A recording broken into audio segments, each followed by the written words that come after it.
கடுமையான விமர்சனங்கள் முன் வச்சுருக்காங்க. பொதுவாக பல்முனை தாக்குதல் என்பது ஒருவர் மாபெரும் வெற்றியை அடையப் போகிறார் என்பதற்குத்தான் இது ஒரு எடுத்துக்காட்டு. இதற்கு முன்னாலே எல்லோரும் நினைத்தார்கள் கூட்டணி இணைவார் என்று நினைத்தார்கள்.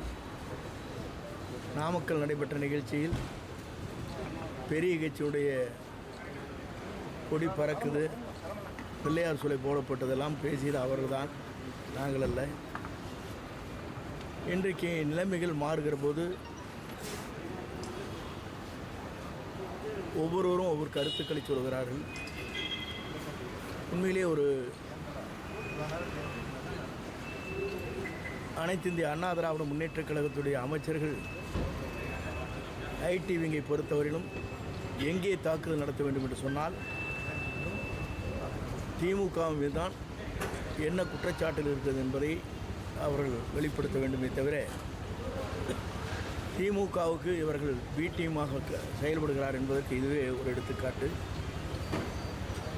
எந்த புதிதாக உருவாக்கப்பட்டிருக்கிற ஒரு இயக்கத்தின் மீது குற்றச்சாட்டு சொல்வது என்பது ஒரு எதிர்க்கட்சியுடைய நடைமுறையில் இதுவரையிலும் இல்லாத ஒன்று.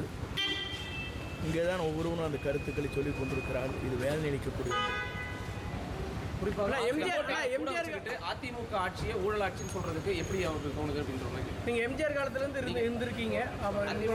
கல்வி அமைச்சராக இருந்தவரை சொல்றாங்க. என்னை பொறுத்தவரையிலும் புரட்சித் தலைவரோடு புரட்சித் தலைவி அம்மாவோடு பயணம் செய்தவன், சிறப்பான முறையில் ஆட்சியில் பங்கு கொண்டவன். என்னை அறிமுகப்படுத்தியதே அடையாளம் காட்டியதே அவர்கள்தான். என் மீது ஊழல் குற்றச்சாட்டு என்பதற்கு யாராவது சொல்வார்களேயானால் வழக்கு மன்றத்துடைய தீர்ப்புகள் உச்சநீதிமன்ற வரையிலும் தெளிவாக கொடுக்கப்பட்டிருக்கிறது. இங்கே உயர்நீதிமன்றத்தில் எனக்கு விடுதலை செய்கிற போது ஒருவரை குற்றம் சாட்டுகிற போது அந்த குற்றச்சாட்டுகளை பொறுத்தவரையிலும் உடைய வாழ்க்கை 5 ஆண்டு காலம் அரசியல் வாழ்க்கை ஏற்பட்டிருக்கிற நிலைப்பாடுகளை நாங்கள் எண்ணி பார்க்கின்ற போது உண்மையிலேயே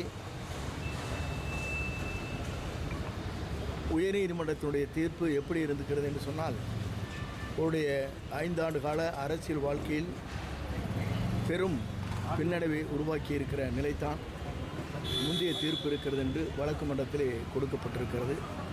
ஆகவே நான் தூய்மையானவன் என்பதை உயர்நீதிமன்றம் உச்சநீதிமன்றம் எனக்கு தீர்ப்பு வழங்கியிருக்கிறது.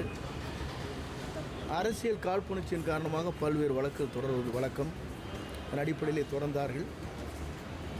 அந்த வழக்கு அனைத்தும் நான் எந்த குற்றமும் செய்யவில்லை. கூடுதலாக போக்குவரத்து கழகத்தில் வருவாய் ஈட்டியிருக்கிற ஆண்டு தான் அங்கே உயர்நீதிமன்றத்தில் தீர்ப்புகள் வழங்கப்பட்டிருக்கிறது. இந்த தீர்ப்பை பொறுத்தவரையிலும் உயர்நீதிமன்றத்தில் சொல்லப்பட்டிருக்கிற தீர்ப்பு அவருடைய எதிர்காலம் 5 ஆண்டு காலம் இந்த வழக்கின் மூலமாக அரசியல் பயணத்தை மேற்கொள்ளாத சூழ்நிலை ஏற்பட்டிருக்கிறது என்று உயர்நீதிமன்றத்தில் இந்த தீர்ப்பிலே வழங்கப்பட்டிருக்கிறது. ஆகவே அப்படிப்பட்ட நிலையிலே இருக்கின்ற போது இன்று என்னை பற்றி அவர்கள் சொல்வதற்கு எந்த நிலையும் இல்லை. அப்படி இருக்குமேனால் என்ன குற்றச்சாட்டுகள் செய்திருக்கிறால் அது நிரூபணமாயிருக்கிறது என்பதை அவர் சொல்ல வேண்டும். அப்படி யாராவது இதுபோன்று கருத்துக்கள் சொல்வார்களே ஆனால் அவர் மீது வழக்கு மன்றத்தின் மூலமாக வழக்குகள் தொடரப்படும். தாவேக்காவில் வந்து டிடிவி வருவான் எதிர்பார்த்த நிலையில் அவர் வரல, அது ஒரு ஏமாற்றமாக இருக்குது அவங்க. இல்லை, ஏமாற்றம் அல்ல, ஒவ்வொருடைய நிலை அப்படி இருக்கிறது. நீங்கள் ஒரு நாளைக்கு ஒரு நிலை எடுப்பதை போல அவரும் ஒரு நாளைக்கு ஒரு நிலை எடுக்கிறார்கள். எங்களோடு வர வேண்டும் என்று நினைத்தால் சூழ்நிலைகள் அவருக்கு எப்படி ஏற்பட்டிருக்கிறது என்பது என்னால் சொல்ல இயலாது. எங்கு சென்றாலும் வாழ்க.